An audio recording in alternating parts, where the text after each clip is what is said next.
So, Equestria Girls was never meant to be a franchise. It was supposed to be a one-and-done deal until Hasbro saw the potential in doing a sequel. The first one had a relatively open and shut story, but it wasn't like you couldn't do another one. So, what did Hasbro decide on? Okay, hear me out. Rock and rule, but with horses.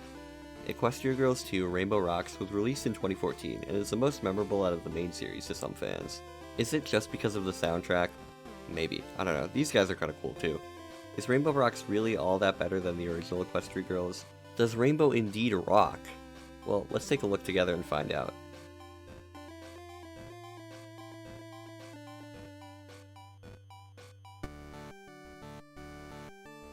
The story starts right as the first movie ends, with a big magic fight between Sunset and the main six. A group of sirens called the Dazzlings see that somebody brought equestrian magic into the human world and head to Canterlot High. You see, their plan is to feed off the main six's negative energy and get enough power to take over the world, but the main six immediately know something's up and try to stop whatever they're doing, with the power of music. Since the sirens feed off people's negative emotions, the main six enlist the help of Equestrian Twilight to help them perform a counterspell against the Dazzlings at the upcoming Battle of the Bands. To be fair, the story setup is really driven by a lot of contrivances and coincidences, like how there just happened to be a music showcase when the Dazzlings show up, or how Sunset is able to reach out to Twilight through this one magic book. But that stuff doesn't really matter when you look at the big picture. Like, wow dude, you pointed out plot inconsistencies in a movie called Rainbow Rocks where a bunch of My Little Pony characters sing in a band. Good for you. What really matters is that they get to do a fun Battle of the Bands story, and not so much why they get to do a fun Battle of the Bands story. When I talked about the first one, I mentioned how I really like the silly premise of a magical conflict being solved through a cheesy high school stock plot. Same case with this one, but they crank it up to 11. It's sort of fun to just sit back and watch these characters go through a situation the show writers would never think to put them in.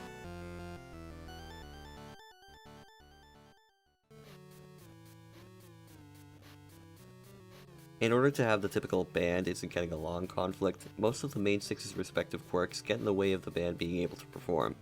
Pinkie Pie and Rarity are kind of the same, Applejack is the voice of reason, and Fluttershy is shy. Twilight has the exact same character arc that they give her every 5 minutes, with her being unsure if she can do the thing, and then doing the thing at the end. With the magic of friendship, trademark.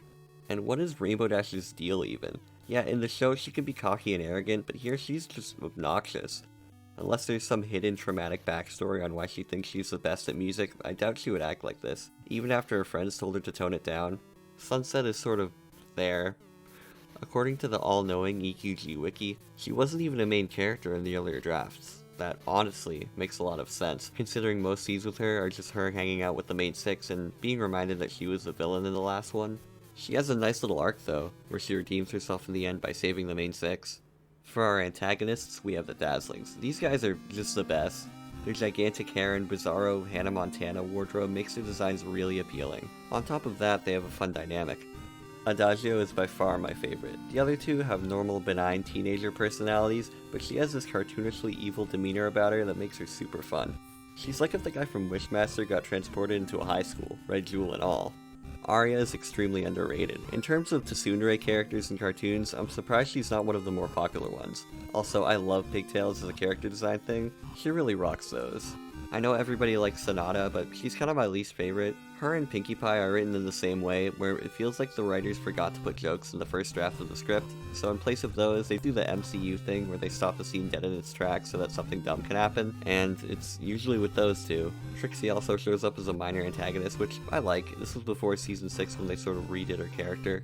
Spike did not need to be here. I know you have to have Spike because it's a My Little Pony thing, but he does nothing, except for the very end, but you know, they could have just done that without Spike. Another point against the writers is how Principal Celestia and Luna are handled this time around. They really didn't put any thought to them and just said, okay, let's get them out of the story as quickly as possible.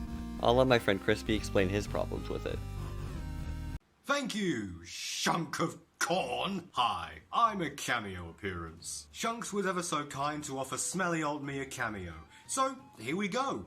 Here's something I feel like isn't brought up nearly as much as it fucking should be. The dialogue is total fucking wank. So basically, after the Dazzlings do their weird cult thing in the cafeteria, the girls go to the principal's office to report their suspicions, and what does Principal Cunt Lestia say? Oh, they were nice, despite the fact I've known him for one day, first impressions. Whoops. And then Luna opens her wrinkly old flaps and says, oh, maybe Sunset's trying to shine the spotlight off of herself. Are you blind, you cum stain on my trousers? Sunset's trying to get the spotlight on her to show that she's changed. What are you smoking, and can I have 27 grams of it? When the humanized cum jar begins chattering, the principal ends up saying, oh, well, mate, aren't you counting the battle too, mate? Also, yes, I'm very aware they were under their spell, but the writing just seems so unnaturally brutal. Even for my little equine, companionship is wondrous. That's the biggest gripe I have with this film, the writing. Now listen, I wasn't expecting fucking Citizen Cake, but I was expecting something a little more interesting than Scientology the Musical for girls. Now, if you'll excuse me, I need to look up Sunset Shimmer on Derpy Buru for totally not weird, fully academic purposes. In fact, a bit more academic than Canterlot High. Thanks, Crispy. By the way, you should totally subscribe to him after you're done watching this video. Yeah, they did improve on the writing, but not by that much. The animation, though, is an entirely different story. For the animation, I think they knew what they were doing a lot more with this one. The characters don't look weird or off-model as much as they do in the original, and when they do, it's usually for a joke. They do some nice expressions a lot of the time, like Rainbow Dash's dumb smile she does in the practice scene, or this part during Shake Your Tails where Twilight just looks at the camera. I think that's really funny. Perspective shots are another thing they improve on. In the first one, where Twilight spins around here, it looks kinda janky, but when they do it with the Dazzlings, it actually looks like the face is attached to the character's head. All the songs in the movie are diegetic, meaning they happen in-universe, but the sequences are never boring. They throw in some abstract visuals into a lot of them, and in the ones where that doesn't happen, there's usually something interesting going on in the scene, like in Shake Your Tails or Welcome to the Show. Speaking of Welcome to the Show, oh man, the climax, they saved the best for last. The animation looks stellar and it's insane all around. Like, look at this, what even is this thing?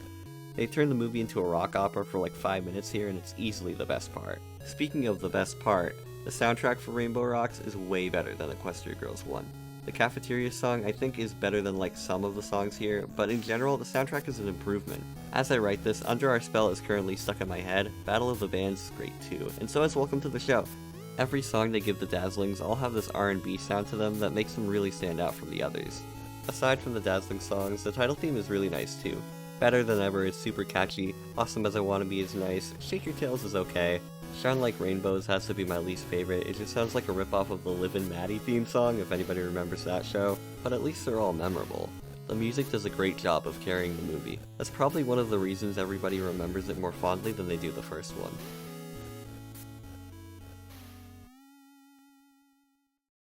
So, that's the movie. But wait, if we're going to talk about the movie, we also need to talk about the shorts that were released alongside it. These all came out on YouTube and are pretty okay. Let's watch the first one, featuring everybody's favorite, DJ Poetry.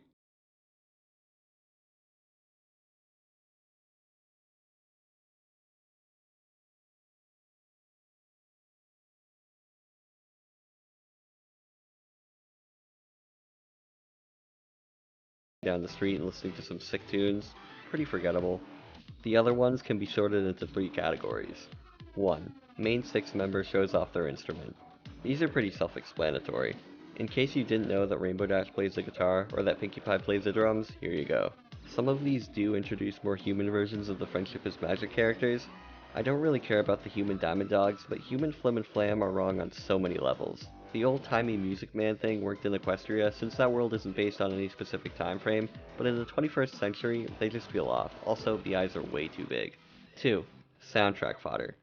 These are music videos with the main 6. There's one with an unedited version of Shake Your Tails, and one where they go to an amusement park.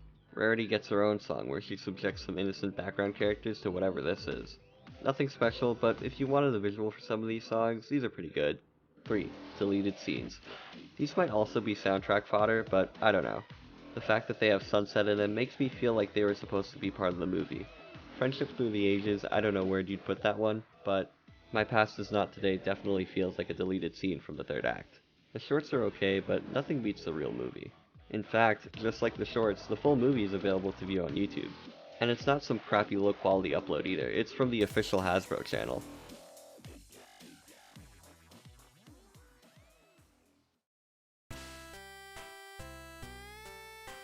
though, is Rainbow Rocks all that better than the original?